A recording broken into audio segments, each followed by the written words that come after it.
दोस्तों, शनिवार तड़के जब इजरायल के कई लोग अभी नींद में ही थे, तभी उनका आसमान रॉकेटों की गूंज से दहल उठा। कुछ ही मिनटों में हजारों रॉकेट दक्षिणी और मध्य इजरायल के इलाकों पर दाग दिए गए। यह हमला किया था फिलिस्तीनी मिलिटेंट संगठन हमास ने। इजरायली मीडिया का कहना है कि इस हमले में इजरायल के 20 से ज्यादा सैनिक मारे गए और 500 से अधिक लोग घायल हो गए।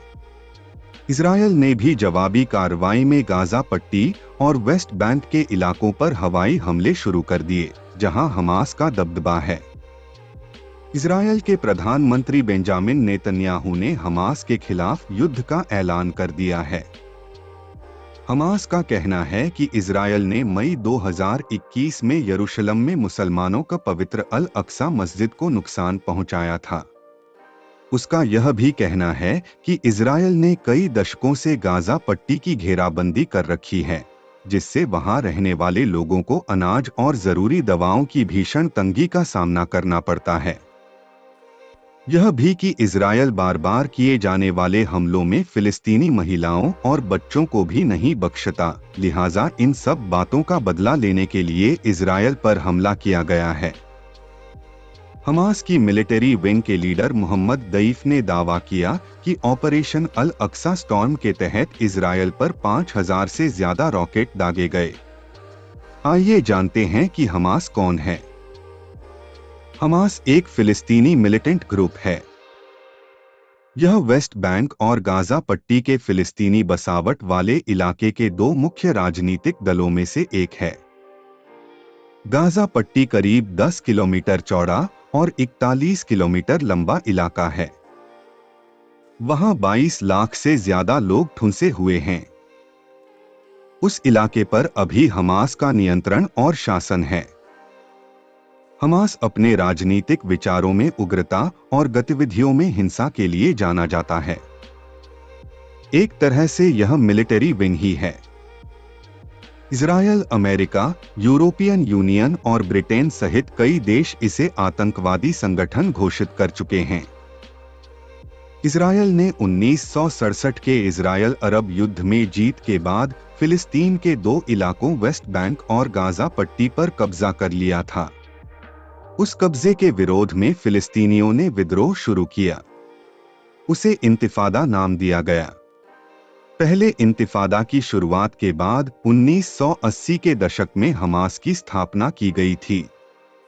हालांकि इसके गठन का संबंध फिलिस्तीन मुस्लिम ब्रदरहुड से भी जोड़ा जाता है। कई दशकों तक फिलिस्तीन मुस्लिम ब्रदरहुड टकराव से परहेज करते हुए अपना आधार बढ़ाता रहा। सशस्त्र संघर्ष उसने शुरू नहीं किया, लेकिन जब 1987 में पहला फिलिस्तीनी इंतिफादा शुरू हुआ, तो फिलिस्तीन मुस्लिम ब्रदरहुड ने खुद को बदलने का फैसला किया। इसके बाद हमास सामने आया। हमास के गठन की एक वजह यह भी थी कि फिलिस्तीनियों के नेशन मूवमेंट से इजरायल और बाकी दुनिया पर कोई फर्क पड़ता नहीं दिख रहा था। फिलिस्तीन लिबरेशन ऑर्गेनाइजेशन यानी पीएल को 1960 के दशक से इजरायल के खिलाफ सशस्त्र संघर्ष कर रहा था, लेकिन फिलिस्तीनियों को निराशा ही हाथ लगी थी। पीएलओ दो मुद्दों पर इजरायल के सामने कुछ नरम भी पड़ गया था। पीएलओ ने इजरायल को मान्यता दे दी और उसके वजूद को स्वीकार कर लिया। इस तरह उसने आजाद फिलिस्तीन का अपना लक्ष्य छोड़ दिया। दूसरी बात यह हुई कि उसने सशस्त्र संघर्ष से किनारा कर लिया। उसके सबसे बड़े नेता यासिर अराफात ने शांति और सुलह के जरिए फिलिस्तीनियों के अधिकार हासिल करने की राह चुन ली। निराशा और बदली हुई रणनीति की पृष्ठभूमि में हमास सामने आया। इसने सशस्त्र संघर्ष का नारा दिया। आइए जानते हैं कि हमास अपनी रणनीति पर किस तरह आगे बढ़ा। 1990 के दशक में पीएलओ और इजरायल के बीच आस्लो शांति समझौता हुआ। इसमें पीएलओ को फिलिस्तीनियों का प्रतिनिधि माना गया था। इस समझौते का मकसद फिलिस्तीनियों को सेल्फ डिटरमिनेशन का अधिकार देना था। इस तरह इजरायल के बगल में फिलिस्तीन देश बनता। लेकिन हमास इसके खिलाफ था।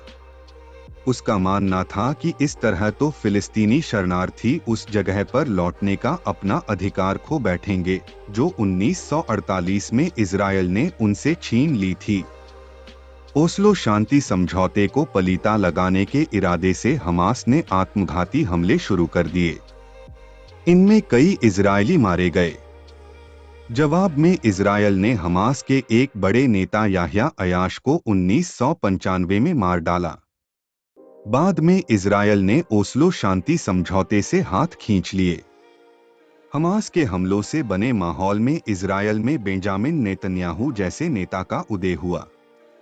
नेतन्याहू ओस्लो शांति समझौते के सख्त खिलाफ थे।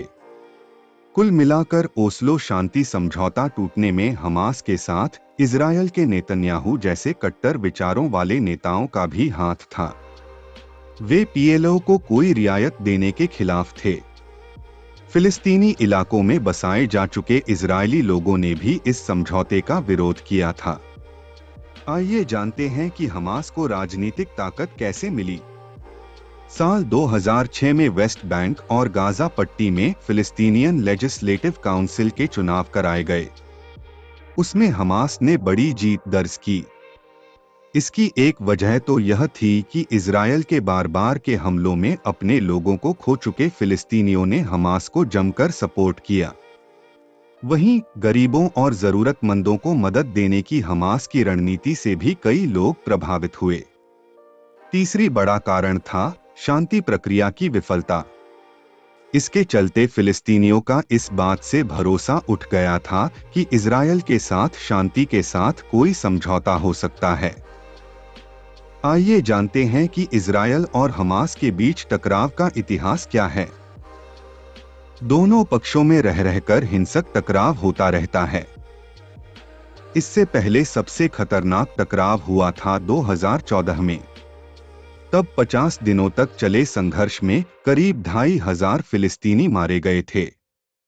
इजरायल के भी लगभग 80 लोगों की जान गई थी। इसके बाद मई 2021 में इजरायल के सुरक्षा बल यरूशलेम की अल अक्सा मस्जिद जेरूसलम में पहुंच गए थे। वहां हुए टकराव में सैकड़ों फिलिस्तीनी मारे गए। हमास ने गाजा इलाके से इजरायल पर कई रॉकेट दागे। इजरायल ने जवाब में गाजा पट्टी पर हवाई हमले किए। 11 दिनों तक लड़ाई चली। इसमें गाजा के कम से कम 250 लोग और इजरायल के 15 लोगों की जान गई। आपका इसके बारे में क्या कहना है? कमेंट जरूर करें।